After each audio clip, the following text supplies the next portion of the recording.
কোথাকার, এমন ভাব করছে যেন আমার জামাই। হ্যাঁ তো জামাই তো। এই কি বললে?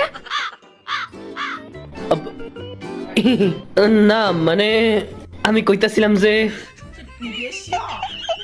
আপনার চিন্তা করার লাগবে না, আমি আইনা দিতেছি। আমি আইনা দিতেছি।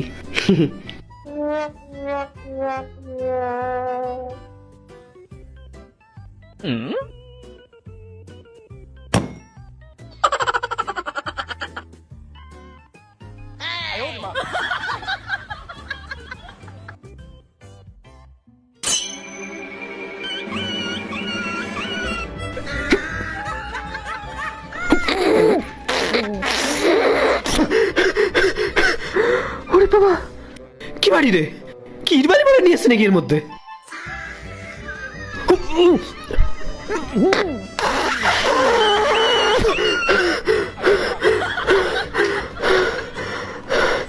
এক্ষুনি হাতটা বেরিয়ে যাবে আমার।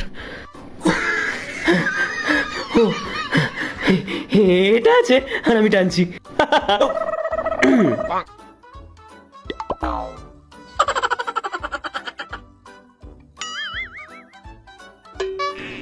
কইতাছি কি, কি আছে এর মধ্যে, এত ভারী কেন?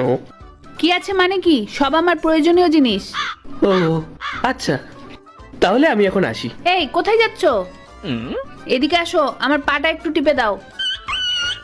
অনেক জার্নি করে এসেছি আমি, আমার পাটা খুব ব্যথা করছে। আমি কেন পা টিপবো? হ্যাঁ হ্যাঁ হ্যাঁ হ্যাঁ, তুমি কেন আমার মায়ের পা টিপে দেবে? তুমি তো এবারই চাকর। তুমি যাও, তুমি যাও। তুমি দাঁড়াও, ওকেই করতে হবে এটা। আর শোনো, আমি কিন্তু খুব ভালো মানুষ, তুমি যদি আমার পাটা ঠিক করে টিপে দাও আমি তোমাকে 50 টাকা দেবো। 50 টাকা? 100 টাকা লাগবে? আচ্ছা ঠিক আছে, তুমি আগে আমার ভালো করে পাটা টিপে দাও, আমার যদি ভালো লাগে তাহলে আমি তোমায় 100 টাকাই দেবো। আরে কি এত ভাবছো, করো, মাসাজ করো। তোর মজক তো পড়ে দেখাচ্ছি তোকে।